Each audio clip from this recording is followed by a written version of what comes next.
Good evening and welcome to your news on TV1. For the Newsfirst team, I'm Shehan Manatunga. Now to start things off, let's take a look at your headlines.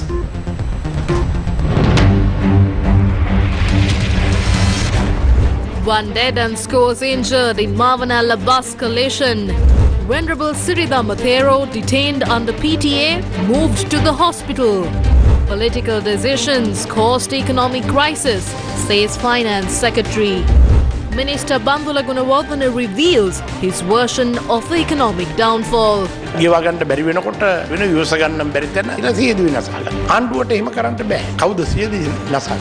Political parties, trade unions and mass organizations unite against suppression. Now let's start things off with the T20 World Cup. Charita Asalanka and Chamika Karunaratne's late cameos helped Sri Lanka in posting a competitive total of 157 for 6 against Australia in their Super 12 encounter of the ICC Men's T20 World Cup in Perth on Tuesday, but it was not enough to keep the Aussies from chasing down the target with several overs to spare. Finchy, you've got the coin. Now, disciplined bowling by the Aussies kept Sri Lanka quiet for the major part of their innings, but Asalanka and Karunaratne added 37 runs from the last 15 deliveries to help Sri Lanka to a respectable total of 157 for 6. Asalanka remained unbeaten on 38 from 25, while Karunaratne scored an useful 14 from 7 after walking into bat at number 8. Pathum Nisanka and Dhananjaya De Silva also got off to good starts, but they couldn't accelerate, ending their innings at an underwhelming strike rate. Australia's chase started off in poor fashion when David Warner was sent back for 11. Aaron Finch and Mitchell Marsh powered the hosts past the 50-run mark. Mitchell Marsh and Glenn Maxwell were later sent back to the dressing room for 18 and 23 respectively. Late power hitting by Marcus Stoinis guided the Aussies to their target with ease as he smashed a quick 59 of 18 deliveries. That's been busted this time. Is it out? First ball. David Warner throws his head back. I'm going for Sri Lanka at the moment because 78%. Sounded good and is. Maxwell goes big on the leg side.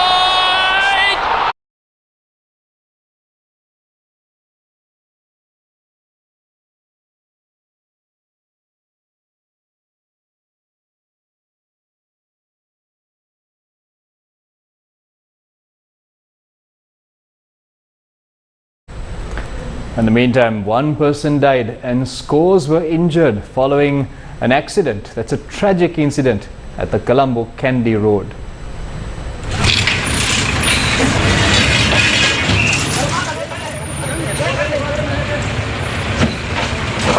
One person died and 37 others were seriously injured following a head-on collision between two passenger transport buses in Mavanalla on the Colombo Kandy main road on Tuesday. The accident took place when SLTB bus from Mavanalla to Kegol attempted to overtake another bus flying from Kegol to Nuwara.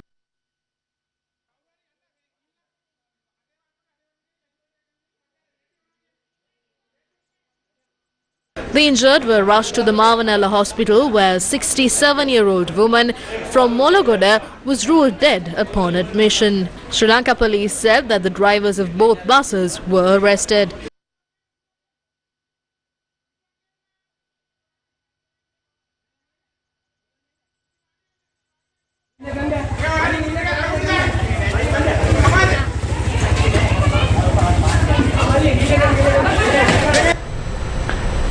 Now, stabilization is a very painful process, was a statement made by the Governor of the Central Bank, Dr. Nandalal Veerasinghe, at this morning's launch of the report on the state of the economy published by the Institute of Policy Studies.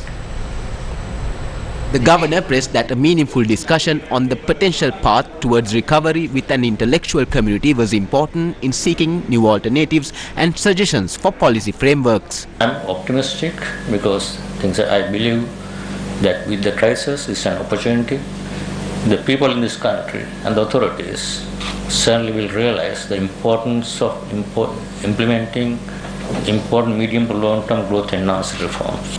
if there's a greater public support for those difficult reforms to be implemented, then obviously we can recover the losses, the output losses that we are incurring in this year, next year, and going forward, compared to where we were earlier.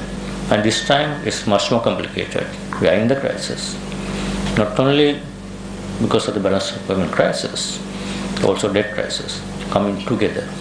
So that's where there will be no excuses, or there will be no second opportunity for us to stabilize the economy and regain the output losses we are going forward, unless we implement all together. It's not necessarily only to stabilize the economy next year. It's some funds we are getting from the IMF, World Bank, ADB, and also some relief we are going to get in some of the restructuring. That's only temporary relief that we are going to get.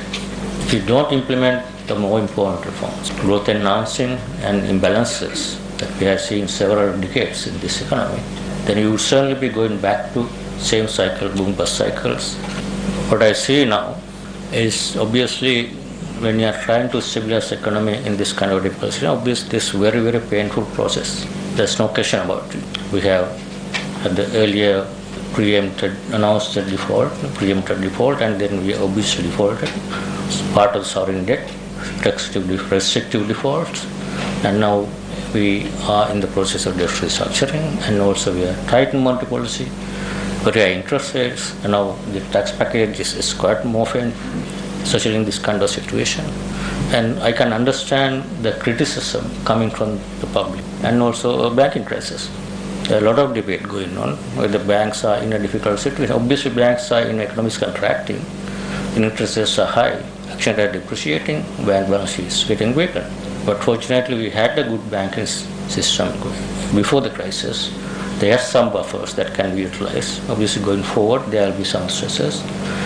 I am confident that we can, in the debt restructuring process, and even in our discussions with our creditors who are now willing to support Sri Lanka in the restructuring, none of the creditors obviously clearly express they don't want a banking crisis in this country in the debt restructuring. That's very clear. Political will and the readiness to take unpopular decisions is also essential. In the past, political considerations have often dominated the economic decisions to a significant extent, contributing to the unsustainable macroeconomic structure we find ourselves in today. Of course, when it comes to economic management, one could not totally ignore the political economic considerations. For Sri Lanka to emerge from this crisis, it requires economic priorities to take the foremost position, even if such measures are politically unpopular. Let's look at what the governor discussed in particular. He made it clear that aid from the IMF and the World Bank was just temporary relief, and sustainable internal recovery must be achieved in Sri Lanka. For this, the new tax reforms, he said, were essential despite the hardships faced by many. The governor also commented that the government was currently working on restoring the autonomy of the central bank, a conditionality requested by the IMF prior to receiving our loan. According to the IPS, economic growth will be set back by years, and the crisis will have protracted effects for the next 2 to 5 years. What will be the future of Sri Lanka's recovery? We'll wait and see. Sishanaya for News First.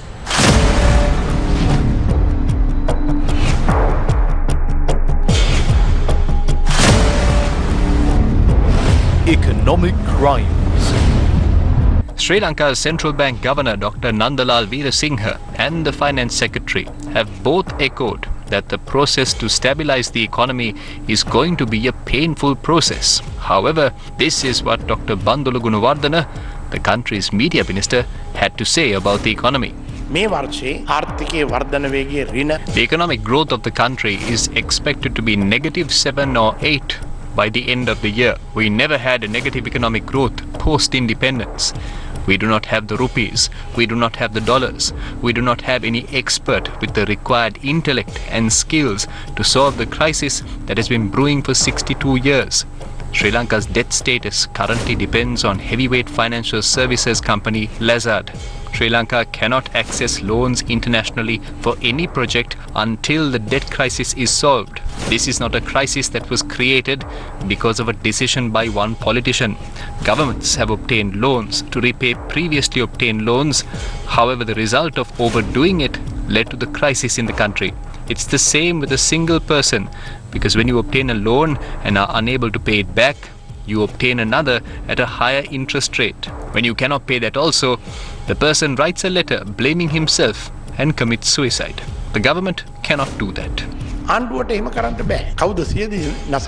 That was Sri Lanka's Minister of Transport and Highways and Minister of Mass Media. He has held various positions as Minister and Deputy Minister since 1989. He was once the Trade Minister and the Deputy Finance Minister as well. It's a matter of concern when he comments in a nature claiming that he was not present when decisions were being made to push Sri Lanka to the brink of total collapse. So who is responsible for the present status of Sri Lanka? Here's an example.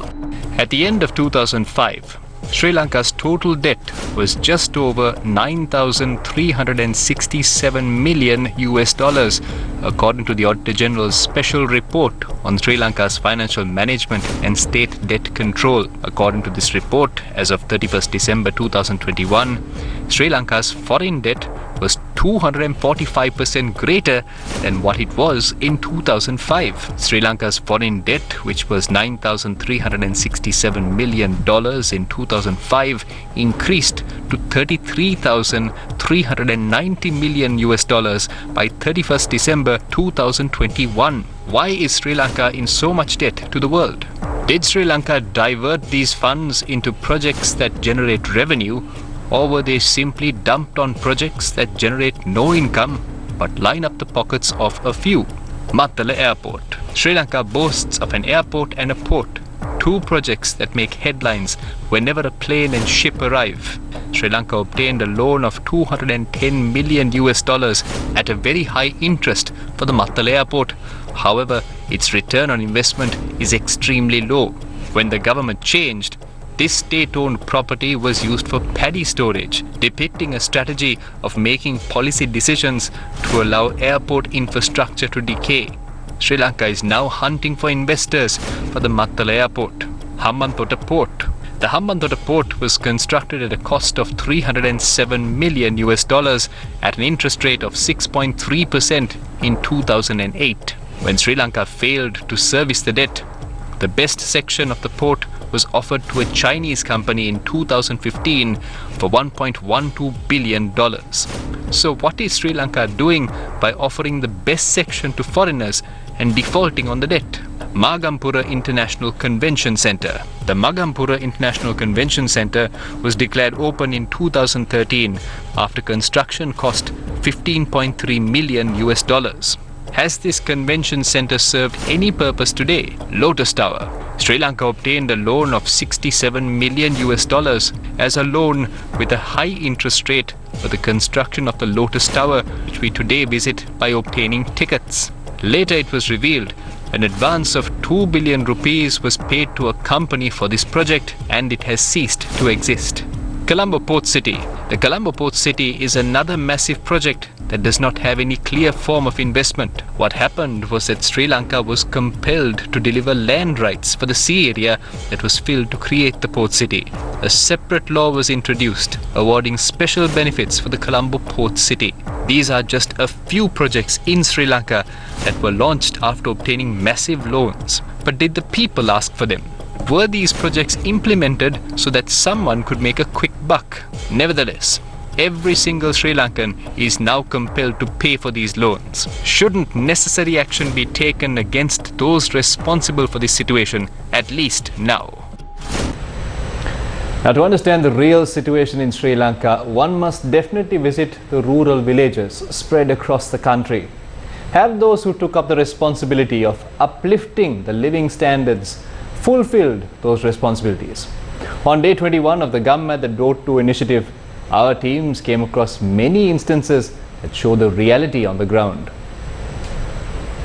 This is a journey to educate the future generations of the country. Parents of these children are facing constant struggles to send their children to school, while teachers too face numerous challenges to educate their students. This is the road leading to the village of Narangala, located in a remote part of the Bulletin Divisional Secretariat in the Kegol district. The road has been in a dilapidated state for many years. The potholes along this road are so big that only lorries transporting tea leaves use it.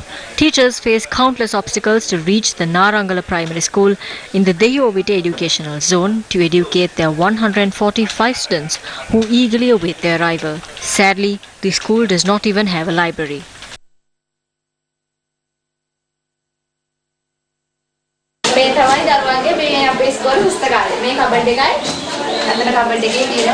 In short, the school does not even have a proper classroom for the students. When it rains, the water leaks through and the students get wet. The computer laboratory at this school is now outdated. We do not have public transport. This is the difficult road that we use to get to school. The GUM and the door-to-door team came across instances of public funds being wasted under the guise of solving people's issues. This bridge was constructed at a cost of 20 million rupees to link the Idamegama Alla and the Dodamgarava Alla in the Valimada Divisional Secretariat. However, no one can use the bridge because the roads connecting to the bridge were not constructed in a proper manner.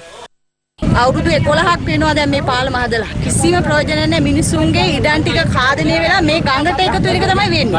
පාලම තියෙන්නේ මිනිසුන්ට අවුවද පින්නයි රෙදි වෙලන්නයි විතරයි. The 700 plus families living in the Mahakalugolla village in Siambalandua Divisional Secretariat in the Munaragala district have been suffering from the lack of access to clean drinking water for many years.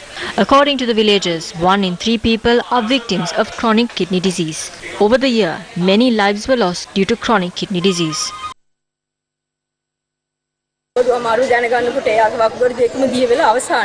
The only thing the people of this village want is access to clean drinking water. The people from this remote village await the arrival of someone who can provide them with access to clean drinking water and end their suffering.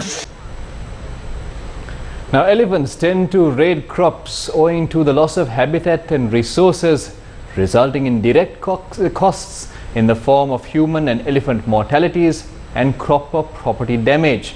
Newsfirst's Nisal Suryarachi filed this report of a family that is being battered by the human-elephant conflict. Arugambe is the most famous surfing hotspot in Sri Lanka.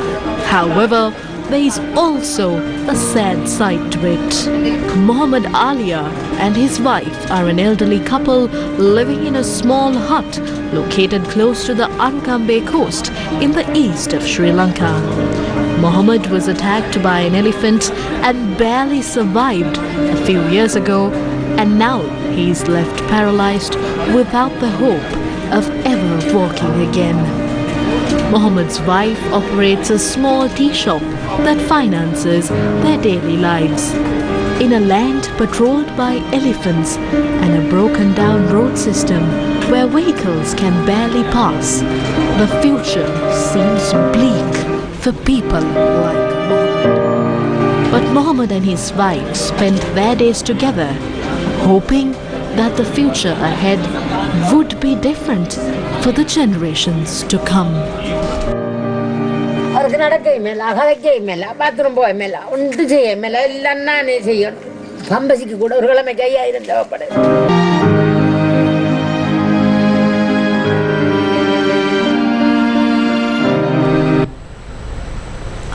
in other news, Venerable Galvave Siridhamma, the convener of the Inter-University Bhikkhu Federation, was hospitalized on Tuesday. Galvava Siridhamma, the convener of the Inter-University Bhikkhu Federation, who is currently detained under the Prevention of Terrorism Act, was admitted to the Colombo National Hospital due to fever. A spokesperson of the National Hospital stated, but he was admitted to the 49th ward of the hospital. Venerable Galvava Siridhamma was arrested under the Prevention of Terrorism Act and detained for 90 days. Steps were taken to hospitalize Venerable Siridhamma after 4 to 5 days of being ill. We found out that the Thera was sick only after the Theras went to visit him. Then they hospitalized him. Is this how they are operating? Is this how the human rights are treated by the TID? කොට්ටාස ඇතුලේ මිනිසුන්ගේ මූලික අයිතීන් සම්බන්ධව ඒ අදාළ මැදිහත් කිරීම කරන්න මේ ආකාරයට Did any physical violence take place during this investigation? Was that why he was not given the treatment he needed even when he fell ill this way? As the Inter-University Bhikkhu Federation, we have reasonable doubts. At this time, we have a serious suspicion that there's a threat to the life of Vasantha and Siridhamma Thera. ජීවිතවලට යම්කිසි බලපෑමක් සිද්ධ කරන්න පුළුවන් කියන தත්ත්වය අපිට මේ වෙලාවේ සාධාරණ සැකයක් විදියට A declaration against suppression was signed by a collective group representing several political parties, civil organizations and trade unions. The declaration was signed citing 6 demands, which includes the repealing of the Prevention of Terrorism Act and to release the detainees who had been detained under the Act. The statement also condemned the arresting of protesters who were involved in peaceful demonstrations. It also urges the authorities to take action against the police officers who brutally attacked the protesters during protest and to withdraw the Bureau of Rehabilitation Bill. The declaration was signed in line with the protest organized for the 2nd of November. The activists who stood on behalf of the people are made to face this suppression today. Our people are facing severe issues owing to this prevailing economic crisis. We need to fight against these issues. We need to come together against this suppressive act carried out by this government. As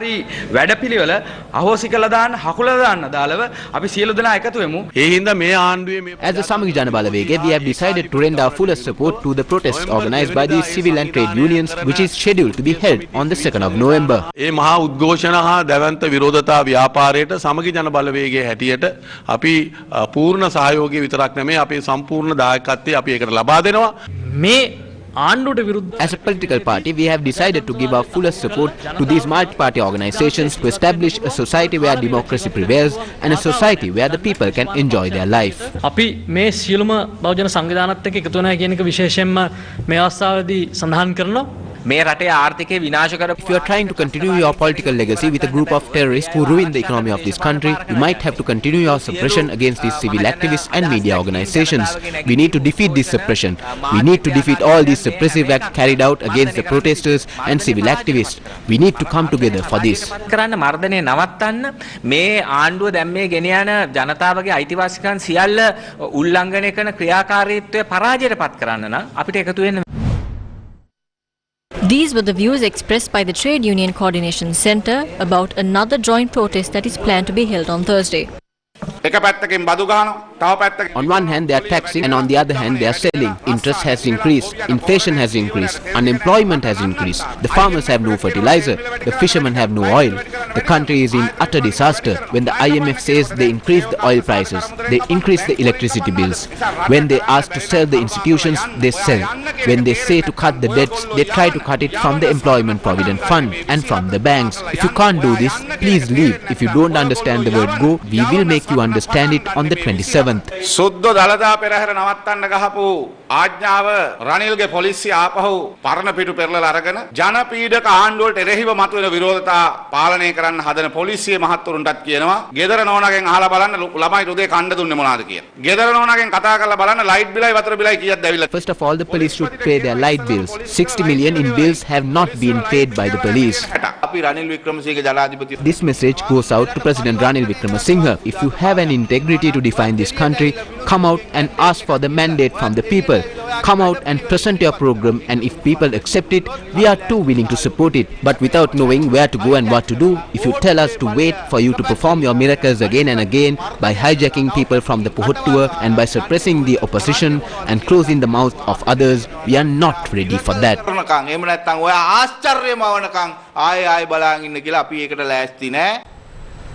Let's now cross over to a short commercial break, but we'll be right back. News First, main sponsor. 25% for 2 months, 25.5% for 4 months. Valuable FD. Ivan Satutin inne wiring karala. Wiring kirwe Eslon Polycon yodala. Polycon enne Eslon niwasin hinda. Kipurama vishwasaya satuta patirila. For your safety and the protection of the wires used in networking, electricity and AC wiring, Eslon Polycon cable trunking. Suitable for white walls. Prevent spread of fire. Double lock technology. Ask for Eslon Polycon by name. 25% for 2 months. 25.5% for 4 months. Valuable FD. Ivan සතුටින් ඉන්නේ wiring කරලා wiring කිරුවේ ඉස්ලොන් පොලිකොන් යොදලා. For your safety and the protection of the wires used in networking and AC wiring, Eslon Polycon cable trunking. Welcome back to News First. Now, the Sri Lanka Technological Campus Research University and the Indian Institute of Technology Madras signed a partnership agreement in Colombo. Between the Indian Institute of Technology Madras and SLTC Research University took place in Colombo on Tuesday. The MOU was signed in the presence of Gopal Bagli, High Commissioner of India to Sri Lanka, Anura Dissanayake, Secretary to the Prime Minister, and Dr. Suren Raghavan, the State Minister of Higher Education, Sri Lanka. True, this is not just mere between two companies. It could also be between two countries, but I would say this is between two civilizations. Because history shows us this is not the first contract we have had. Ramseda Samudra was built, at least according to Ramayana, with the knowledge of the Indians, but Sri Lankans should have and must have helped them to do that. So that's the collaboration the history talks about. India is not a mere country, but is deeply embedded civilization. Every important development in the history of mankind is the result of a thought, is the result of an idea. And I must compliment the leadership of SLTC for taking this initiative and the leadership of IIT Madras for responding and reciprocating and entering into a partnership which, in my view, is poised to take the cooperation between the two countries, not only in the education sector and industry, but in all the dimensions which flow from this cooperation to a very high level. A partial solar eclipse was visible over Sri Lanka at sunset on Tuesday. Partial solar eclipse was clearly visible over Sri Lanka's north sunset on Tuesday, especially for the Jaffna Peninsula. The Astronomy and Space Science Unit of the Colombo University said Sri Lanka will be treated to another partial solar eclipse in another 5 years. This is the second partial solar eclipse of 2022. After the October 25th partial solar eclipse, we'll have to wait until 2023 for the next time the moon will cross in front of the sun. There are 2 solar eclipses in 2023. The next immediate solar eclipse will occur on the 20th of April 2023 and will be a so-called hybrid solar eclipse. There will also be a total lunar eclipse on the 8th of November 2022. A Sri Lanka Leopard Dynasty by Tivanka Rukshan Pereira will become the first ever Sri Lanka documentary to be aired on National Geographic Wild. Our News First Senitha Senanayake reports from Colombo. Sri Lanka, a tropical island with a diverse range of animal species. Sri Lanka Leopard Dynasty, produced by Tivanka Rukshan Pereira and Eagle Creations Private Limited, Sri Lanka, will air on National Geographic Wild from November 13th to the 30th this year. It will initially make its premiere on German television on the 13th of November 2022. Thereafter, there will be a global release on National Geographic Wild where it will be dubbed and shown in different languages.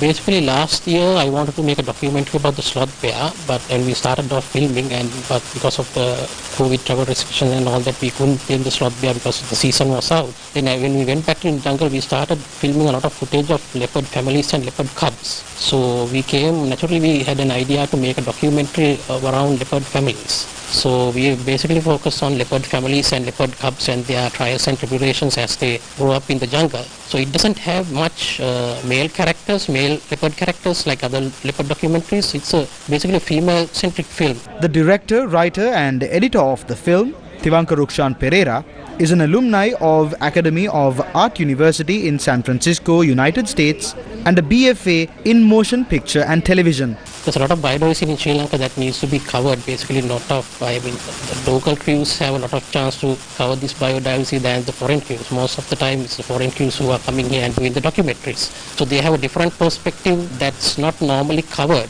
they leave certain stuff out, but local crews have a better chance of covering it because there's a lot of biodiversity in Sri Lanka. With regard to technical terms, we basically have all the cameras and equipment we need here. It's just that not many wildlife documentaries are done in Sri Lanka, so most of the crews aren't really prepared to go into the jungle and film. They don't have the experience of filming and making a wildlife documentary. So I think we have all the technical qualities in place. It's just that more wildlife documentaries need to be done to get the crews trained to do these kinds of international documentaries.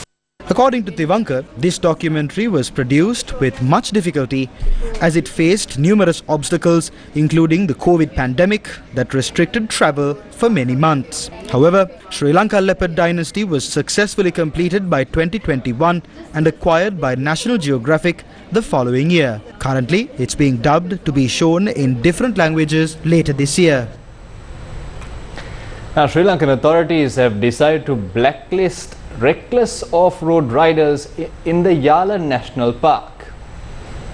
Because Department of Wildlife decided to blacklist the individuals and vehicles involved in reckless joyriding inside the Yala National Park and also banned the group from entering any national park in Sri Lanka for 3 years. The Ministry of Agriculture, Wildlife and Forest Resources Conservation of Sri Lanka in a statement announced the decision on Tuesday. Several videos of a fleet of vehicles entering the Yala National Park, doing donuts inside the park premises, harassing the wildlife went viral on social media, attracting widespread condemnation from netizens. Inquiries made by Newsfirst revealed that the group of off-roaders entered the Yala National Park on Saturday the 22nd of October 2022. On Tuesday, Forest Resources Conservation Secretary chaired a meeting and several decisions were reached based on the instructions of Minister Mahinda Amaravira. The individuals and vehicles involved in the incident will be identified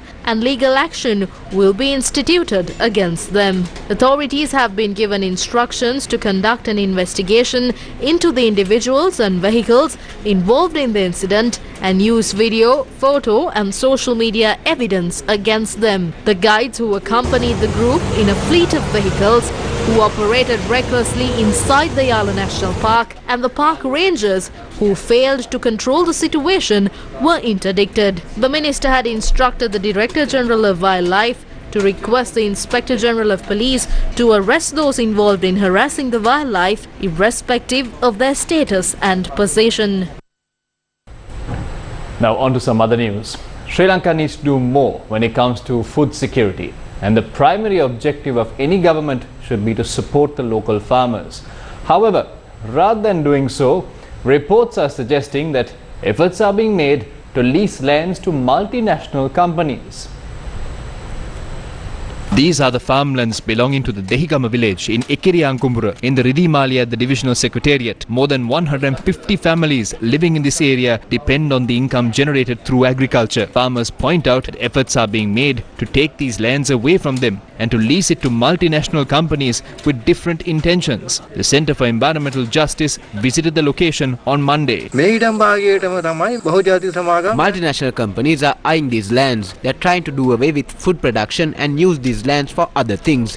What is proposed is a sugarcane cultivation. If that is allowed, this ecosystem will be destroyed. If there is a plan to take these lands away from the people, we are ready with the lawyers to fight against it. The Eppavala agrarian movement also revealed of an attempt to loot Mahaveli property in Anuradhapura. The political authority is attempting to give away the lands under the guise of awarding property to state sector workers. A massive area has already been given away in an arbitrary manner. 20 hectares are left. Do not try to lay your hands on these lands.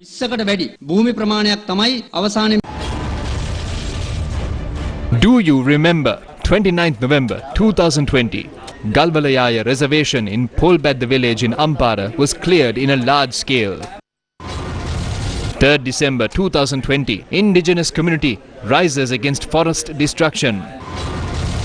2nd February 2021, cabinet approval for maize cultivation in 2,750 acres. 8th February 2021, indigenous community goes to court to protect their ancestral lands. 18th February 2021, study reveals that once pristine Rambakkan Oya waters made unfit for consumption after high amounts of cyanotoxins were discovered. 1st April 2021, National Bhikkhu Front visit Rambakkan Oya to witness the destruction being caused to the environment. 11th August 2021, algae spreads in the fungus in the Rambakkan Oya reservoir, leading serious concerns on environmental destruction. Authorities say high costs incurred to filter the contaminated water. Why don't Sri Lankan officials understand the consequences of environmental destruction? Now, the opposition leader Sajith Premadasa says that under the SJB government, the people will not have to make sacrifices. A Samaki Jana Balavega party meeting was held in Hankuranketha under the patronage of opposition leader Sajith Premadasa. Lady Ridgeway Lama Rohale, million hayasiyakata wadiya bill gewala nathuwa. The Lady Ridgeway Children's Hospital has not paid more than 600 million in bills, and today the hospital does not receive the essential medicines needed by the children of our country. I said that some help will be done in the future under the Samagi Jana Balavege Husmak program. Bills worth of 600 million have not been paid. There is no medicine, but the Rajapaksa shadow government can appoint 38 state ministers. There is money to pay those bills. Now there are 20 in the cabinet. Apparently this will be increased by 10 or 12 more members. There is money to pay those bills. Remember, it is not the people who make the sacrifices in a Samagi Jana Balavege government. Sacrifices are made by the President, Prime Minister and the ministers. I think many ministers would not survive if they were in my cabinet. If someone wants to enjoy the privileges enjoyed by a king, then he should go to the Pohot tour. We don't have that kind of luxury in our government. The people of this country will enjoy the benefits. අපේ ආණ්ඩුවක් තුල රජසැප ලැබෙන්නේ මේ රටේ ලක්ෂ 220ක් පොදු ජනතාවටයි කියන එක මම කියන්න කැමතියි. The Uttara Lanka Sabhagya convened a press conference in Colombo. ගිය පාර්ලිමේන්තු සභාවේදී Shehan Semasinghe In the last parliamentary session, Shehan Simha-Singha, a state minister with major responsibilities, said that we should not expect popular decisions from them. It means that they cannot take the decisions approved by the majority of the people of this country. If the people who were elected by the majority of the people in this country can't make decisions that the majority of the people like, then they should leave. They don't have to wait any longer. They cannot decide on their own what decisions should be made. Therefore, we ask the government to resign immediately. If popular decisions cannot be made, even if you cannot take popular decisions, you should take decisions that does not harm the people. ආණ්ඩුවට වහම ඉල්ලාස් වෙන්න ජනප්‍රිය තීරණ ගන්න බැරි නම් ජනප්‍රිය තීරණ ගන්න බැරි වුණත් ජනතාවට හානියක් නොවන තීරණ ගත යුතුයිනේ. In the meantime, several views were expressed today on the dual citizens who are in the parliament at a media briefing convened by the Samagi Jana Balavege. සියක්වන සංශෝධනයේ ඇත්තටම ආණ්ඩුවට ඒ පොහොට්ටුවේ ඉන්න යම් පිරිසක් මේ සංශෝධනයට සහභාගී වුණේ ඉතිහාස. Several members of the Sri Lanka Podujana Peramuna did not participate for the 22nd Amendment. For the first time in history, 40 members in the House were absent for an amendment bill to the Constitution. This is a clear indication of who was behind this. It's sad to see that an American citizen like Basil Rajapaksa has such an influence on the parliamentarians of this country. We saw how the Kaputukak team, comprising of the chief organizer of the government, came forward to amend the constitution to satisfy the needs of one person. The same scenario happened when the 20th Amendment was debated in the parliament. Just to bring Basil Rajapaksa, who was a dual citizen, into the parliament, they amended the constitution of this country through the 20th Amendment. This dual citizen issue has come up because of just one person, and that is a bad situation. නිසාම 20 වන සංශෝධනයේ ඒ ද්විත්ව පුරවැසි භාවය ඇතුළත් වුණා. අද ඒ ද්විත්ව පුරවැසි භාවය පිළිබඳව ප්‍රශ්නය තාමත් මේක පුද්ගලයෙක්ට නිසා සිදු වෙලා තියෙනවා. මේක ඊටාම කනගාටුදායක. Let's now cross over to a short commercial break. We'll be right back. Ivan සතුටින් ඉන්නේ වයරින් කරලා Wiring Kirwe Islon Polycon Yodala. For your safety and the protection of the wires used in networking and AC wiring, Eslon Polycon cable trunking. Welcome back to News First. Now, opposition MP Iran Wickramaratne has called on all present and former politicians, including presidents, to make their asset declarations public. Sri Lanka has been always in every session virtually being identified, and there have been resolutions against Sri Lanka. These resolutions have largely been confined to the area of human rights violations. But for the first time, economic crimes have also been highlighted in these violations. For the first time, this has happened. It shows how grave the issue of corruption in this country is. In keeping with the President's policy statement, I decided to bring in a private member's bill to Parliament to combat corruption. We need to combat corruption, and we need to take it seriously. And its bill, firstly, it seeks to remove the archaic secrecy provisions of the Act. I am calling upon the current President, Ranil Wickremesinghe, who made the policy statement. I am calling upon past presidents, Mahinda Rajapaksa, Maithripala Sirisena. I am calling upon the Prime Minister and past Prime Ministers. I am calling upon Cabinet Ministers and past Cabinet Ministers. I have never been a cabinet minister, and therefore I have only been a state minister, and therefore I'm making a request from all of them, right? I'm saying to all of them, voluntarily make your asset declaration public. Voluntarily make it public. If you voluntarily make it public, you are setting the example. That will be more powerful than the change in law itself. This country needs a change.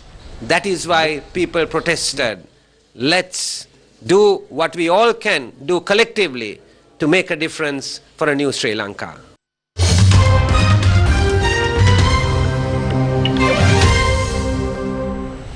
Now on to some news overseas. Britain has a new Prime Minister at number 10 Downing Street. Rishi Sunak, a former Chancellor of the Exchequer, has been declared Prime Minister by the Conservative Party. Sunak won a hurriedly organised contest without a single ballot being cast, by becoming the only Member of Parliament to gather the 100 nominations needed to qualify for the race. A day after he was appointed as the new leader of the Conservative Party, Rishi Sunak has officially been appointed as Britain's first Indian Prime Minister after an audience with King Charles III today, where he was asked to form a government in the King's name. The former Chancellor of the Exchequer, with enormous personal wealth, then made his first prime ministerial address as Britain's 57th Prime Minister outside number 10 Downing Street. Outgoing Prime Minister Elizabeth Truss has chaired her last cabinet meeting at number 10 Downing Street before making her way to Buckingham Palace to formally tender her resignation to the monarch. In a short farewell speech earlier, Truss defended her legacy of trying to push through tax cuts and said leaders needed to be bold. Truss wished the incoming Prime Minister Rishi Sunak every success in taking the mantle and becoming the new leader. Now, with the Tories in a volatile state, Sunak has ruled out an early general election, despite calls from Labour, the Scottish National Party, the Liberal Democrats and the Green Party. The audience between King Charles and the new Prime Minister Rishi Sunak marks the symbolic handover of power in a mix of ceremony and political pragmatism. It is a ritual of continuity against a backdrop of huge political turmoil. The British pound has risen after Rishi Sunak won the race to become Britain's next Prime Minister, although analysts say gains will likely to be short-lived given the gloomy economic outlook. Jeremy Hunt, who outgoing Prime Minister Liz Truss had appointed as the Chancellor of the Exchequer to replace Kwasi Kwarteng, is widely expected to continue serving under Sunak. His first task will likely be presenting details on what remains of the Truss government's fiscal plan on the 31st of October.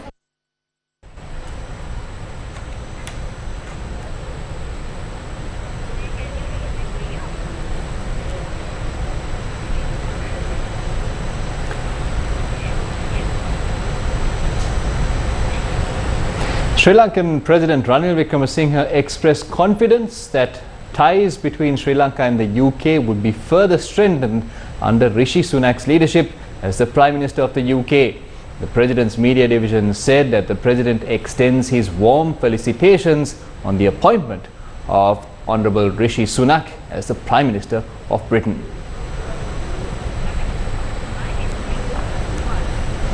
And that wraps up the news for tonight from the news team. For News First, I'm Shehan Ranatunga. Have yourself a great evening, good night and God bless.